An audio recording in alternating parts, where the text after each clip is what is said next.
So it's a dark and gloomy and somewhat wet evening in Melbourne. Tell us where you live in Thailand. It's summer in Thailand right now, which probably isn't as amazing as that sounds. It's really hot. I live on the southeast islands, so Phuket and Phi Phi is the southwest. I live on the southeast. So I live on a beautiful island in a really small beach area that's full of artists and hippies and wonderful people. And yeah, it's fantastic, and the water is crystal clear blue and the sand is lovely, and I walk through a jungle to get to work. And my biggest decision is, should I wear my thongs and where are they? Yeah, more strength to you. That's really tough. This is the kind of work that I do in Thailand. So when I moved to Thailand, I was really just working on my own personal writing. I was writing for a number of different places. I was travel writing, I was writing articles, short stories, and just fairly self-involved actually in my writing, and I was really quite enjoying myself. And in between that I swam in the ocean, so it was all kind of lovely. And then I think all of my counselling skills, I sort of thought I could, why am I not doing the counselling? So I started getting back into counselling, and I was just doing it in a different country. I started combining my counselling skills with my writing skills and being an author and being a writer, and started really working with writing therapy. I'd spent the last 10, 15 years doing different types of art therapy, but never labelling any of it. It was my mum that said that this is dance therapy, and she's a dance therapist. But for me, I was just in Cambodia working with street kids. In Vietnam, I worked with art therapy and now writing therapy. So I've always been a big fan of looking at the holistic view of health, looking at emotional, mental, physical, spiritual health, and very much putting them all under an umbrella rather than pinpointing one or the other. You can't use or work with one without the other. And so I started really getting back into that and doing a lot of writing therapy in my counselling sessions, and then it just kept growing and growing, and then grew into workshops, and I've been running weekly workshops now in Thailand with international audiences for over 3 years. I do one-on-one writing therapy and holistic counselling sessions with all various sorts of people, and it just kind of grew. And then it would come to that point of enough people saying to me, well, how do I bottle you and take you home? And I thought, well, I don't know, write a book. So I did. And it's a book that encourages people not just to read but actually do some work as well. Is it something that young people could get into as well? Yeah, this book at the moment, The 5-Minute Guide to Emotional Intelligence, it's Your Journey, Your Journal. So this is actually a workbook. So you don't kind of read it and go, oh, that's nice. You read it and you do it. You actually get involved. And so it has at the beginning a bunch of different topics that I address, and they're topics that have been coming up in sessions and in workshops pretty much every week, whether it's about self-esteem, procrastination, all sorts of different things. Journaling is only for the depressed and introverts. There's a section on that. Do you have something interesting to say? Learning to listen to your body. So there's all different topics, and then there are exercises with 5 minutes a day. And the whole 5 minutes a day thing is quite important. The number one thing that people come and say to me when we're doing a writing workshop is, oh, but I don't have time. Rubbish. Everyone has 5 minutes. 5 minutes in a whole 24 hours. So for 5 minutes, so this is literally for 5 minutes a day, you address a different topic. So 5 minutes I think is very doable, and it's all based on, if I asked you to do an hour of exercise or go for a run for an hour, write for an hour, check your emails for an hour, the chances are you'll actually never get to the table. If I ask you to do it for 5 minutes, well, I can do that. So it gets you there. What you actually do after that doesn't really matter. You will do the 5 minutes so you can feel good about yourself, you can feel that you've achieved something, and chances are you will do more. So then you feel even better, and you've done exactly what you set out to do. So getting back to your question, which I didn't forget, young people, I'm currently doing focus groups. If anyone here has any teenage children, I'm doing focus groups and talking with teenagers My aim is to rewrite this book for teenagers. Teenagers can read this book as it is. There's nothing adult explicit in here that you can't show a teenager. But one thing I notice every time I come to Melbourne is, there's so much pressure on people these days, and I think teenagers really take on a lot of that pressure and they really feel it. Families are different, divorce rates are higher. It's different. Bullying when we were at school, bullying is 9 till 4 if you're unlucky to be bullied. With the internet now, it's 24 hours a day. There's no escape. And I just, looking around at teenagers that I've come across just being in Melbourne, I feel like there's not really an outlet. And so I was hoping to be able to provide an outlet and provide a space for children and for teenagers to put their emotions that doesn't involve drugs or violence or other ways. So it's not kind of, solving everyone's problems for the world. It's more your average teenager having somewhere to express themselves and to understand their own emotions. Understand, are they feeling, people say, I feel happy, I feel sad. And I always say that's just lazy speech. Are you really sad, or are you frustrated, or are you agitated, or are you annoyed, or are you lonely? There are 50 other words that can come up that is not, I'm sad. And then identifying how am I feeling, where in my body do I hold that emotion, what am I going to do about it, am I remembering to breathe? There's so many other little things that you can do, and I think if you can address teenagers, and I want to put, the heavy topics into the teenage version, drugs, alcohol, sex, we can pretend that all of that doesn't exist in teenagehood, but that's crap, it does, so why not educate, why not give them an outlet? Does it really exist with teenagers? Even yours. Do you have teenagers? It obviously does. I want to give you an opportunity for some questions, but I wanted to ask you what your writing process looks like. Do you plan it out? Do you use stream of consciousness? How does it work for you? I haven't thought about it for a while. I am an early morning writer for one. I like to get up at 5:36 and start writing. Don't forget though, I also live in summer, so I'm, by 9 it's too hot. So I kind of like to wake up with the birds and the monkeys and all the random animals and creatures that wake me in the morning. And it's cool and it's quiet, and I feel like I'm the only person in the world that's awake and alive, and I love that moment. So I tend to try and write from about 6 till 11 or 12. Normally my stomach is what stops me from writing. I get too hungry and I have to go and eat. I have a very poor diet of coffee while I write, and that's kind of what I do. So that's not highly suggested for everybody. For me, it's a stream of thought. I encourage people to not edit while they write. There are different spaces that you write from. You write, for me anyway, what I teach, my workshops that are called Writing from the Source, is you write from here, from your body. You write from your heart, you write from your gut. Your gut is the center of your emotions. It's your intuition, it's where everything sits. It's the most ignored part of our body, even though half the world is now saying that our real brain actually sits in our stomach, and we forget to listen. So for me, what I teach is how do you get out of your head, out of your self-editing, self-critic, self-judgment, and write from your body. So I practice that in my writing of stream of consciousness, and I teach it also, so I really love it, I really enjoy it. And I just write. And it's verbal diarrhea.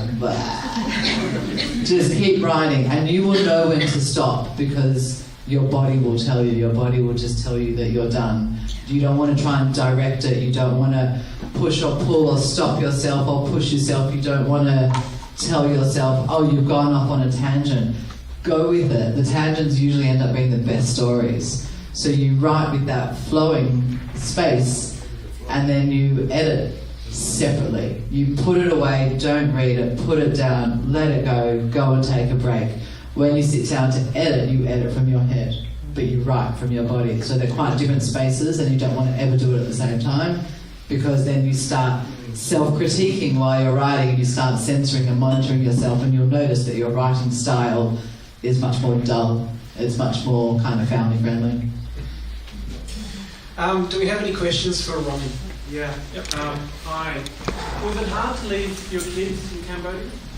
Yeah, it was devastating. I still cry often. Are they in touch? Are you guys in touch? Yeah, when I finished working at Tiny Tunes, I dare say I went through a bout of depression and I couldn't get out of bed because I didn't see the point.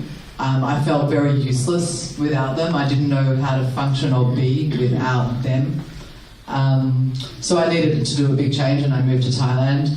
I speak to them all on Facebook all the time. I've flown back for all their weddings and all the births of children. One of my boys the other day, I got a Facebook message from one of my boys who's out of jail after 7 years, and I burst out crying and everyone thought something bad had happened. I'm like, he's out of jail. So I get really, really emotional. But yeah, I still speak to them all the time. KK, who you saw on the screen, every few weeks, he's like, come on sister, come back, I can give you $50, you know, like super sweet. So he keeps trying to find a budget for me to come back. So yeah, I think they will be in my life absolutely forever. I adore them to bits. What was it that actually triggered you wanting to, that sent you the message that it's enough, that you had to finish with Cambodia?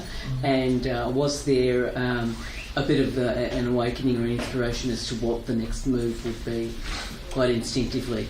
Okay, I finished because my contract finished, and even when my contract finished, I actually stayed on.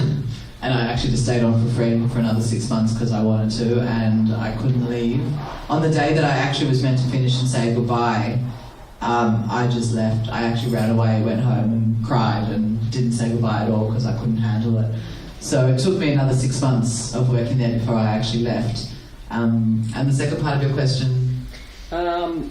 Well, do you feel that it came to its natural end, if that's the case? And did you segue into the next stage in Thailand quite easily? So where I moved to in Thailand was actually the original place that I visited on my way to Cambodia. So I had been there and I've been going back there for holidays throughout the years. I'll do a quick recap on what I call the art of gutism, which is in my book and something that I teach. And it's kind of a meditation writing process on how to listen to your body. And that helped me make the move to Thailand. And you'll see in my book I actually give a story about how I made the decision from Cambodia to Thailand. And it was doing the whole pros and cons list and then stopping and listening to my body and knowing that going to Thailand was absolutely the right thing to do, and I didn't look back. I just want to understand more what exactly you do in Thailand. So is it just that you're a walker, or do you a writer, or do you also, I was just trying to do workshops and private counselling? Is that for the Thai people? Is that for expats living there? Just, I wanted to get a more sense of what you do now. Yeah. So right now in Thailand, I live near a place that's like a yoga, spa, meditation resort style place, and there's a lot of healers and therapists that work from there, and it's an incredible place to work from. So through that place I run my workshops, and I run them every week, and also the writing therapy and the holistic counselling sessions are booked through that place also. So on a weekly basis I've got sessions booked in, and I've also got my workshop. I was doing travel writing also for the last few years, so I would often go off and do some writing around the islands for Bangkok Airways for their in-flight magazine and for Travelfish. But predominantly I was running the workshops and doing the one-on-one sessions, and also helping people, with writing. That just came as a bit of a side gig of people really wanting to get involved and do some writing themselves in terms of writing their own books. And then when my spare time, writing my own books and just continuing to enjoy my own writing career.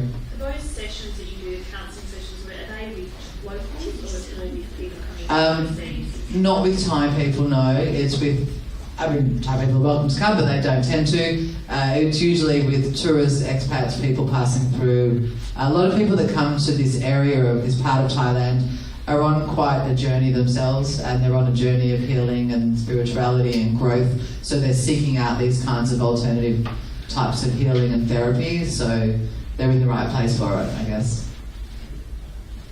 Any other questions? Yeah, I just wanted to hear your thoughts on how you deal with writer's block. And the second part of the question is, I just forgot. I'll give you a minute to remember. That's funny.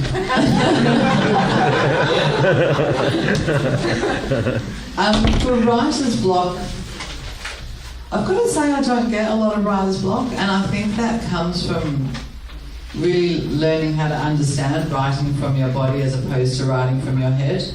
For me, how I see writer's block is often when you're writing something or even thinking about something, you will have an argument within, and correct me if I'm wrong, but you have your head that gives you the very logical, this is what you should do. You have your heart that gives you the emotional response, and you have your gut, which gives you that intuitive response of, that knowing, when you just know something, you have butterflies in your stomach. And when you start having the argument between the three, is often what I call writer's block. Because your heart is emotional and your heart's saying that you really love this, you really want to do this, you want to write about this with all your heart and all your emotion. And your head is saying, no, you can't do that because this person might think that and that sounds silly. And are you really qualified to be writing about this topic? You have that kind of argument. And then your gut is the one that's trying to be the mediator. And we forget to listen. And that's where, for me, that's what I call writer's block, is the argument between the three. So if you stop, breathe, walk away, meditate, whatever it is that works for you to get yourself back to your centered space, and then you write from here. Yeah. It's a much easier space to write from. It's a really great segue because it reminds me of the second part of the question, which you very much answered, but it was about that the switch between writing from a logical, I have the power to write this, as opposed to I want to share that. Yeah. But it's so raw, it's so vulnerable, it's so out there, it's so open to criticism and judgment. It's safer to stay here rather than... I think also, I watched a panel earlier and they talked about if you're not willing to go there, don't write about it. Because you really, you want some serious guts, And also the other thing that was really interesting in the last panel was them saying, one of the ladies said, that you need to have created enough distance between whatever the event was and you're writing about it. So if there was a traumatic event and it happened quite recently, it's not a good time to write about it until you actually have enough distance and understand what it is yourself. If you write about it too soon and you change your mind or you get confused, it's not a good time to write. So you want to create that space and that distance first. We're going to have to wrap it up there, folks. Can I plug some stuff first? Yes, and then I'm going to plug something. Cool. What are you plugging? I have a bunch of flyers here. I've got a question. Egon, sit down. He has let him ask a question. Go on. You've been doing a lot of crying. Why don't you come home? Do you know what? I cry way more in Melbourne. Melbourne cry a lot. I've cried so much this week. It's ridiculous. I'm still crying. That's my uncle, by the way. Yeah. So whilst I'm in Melbourne, I thought I would take advantage of the fact that I'm here and run some workshops. So next Sunday through JWOW, which is quite a new organisation if you haven't heard of it yet, Jewish Women of Words, they're doing a 3 week program, not 3 week, but 3 sort of sessions, and I'm session number 1. It's writing workshop series, Write with Heart, Focus and Style, and mine's the heart one. So that is this Sunday afternoon, so you can look up JWOW or just grab one of these. And because that's for Jewish women, I'm also on Saturday running one for everyone. Men, women, Jews, not Jews, whatever you are, come. So that's this Saturday. You can have a look at my website or just contact me. And that one's actually almost really full. I think I've only got 2 or 3 spaces left. So you're more than welcome. And my book. This is why we're here. It's out there. And one more plug. Romi's going to be on the shtick next Sunday coming. Yeah. So I'm interviewing her tomorrow in my studio. Yes. You won't be able to get rid of me. All right, I've got no idea if my book's out there, but it is available. Plug, Danny, plug. Around the world, why can't anyone come when you want to? Buy them up, because I still own my publisher. Please don't copy it.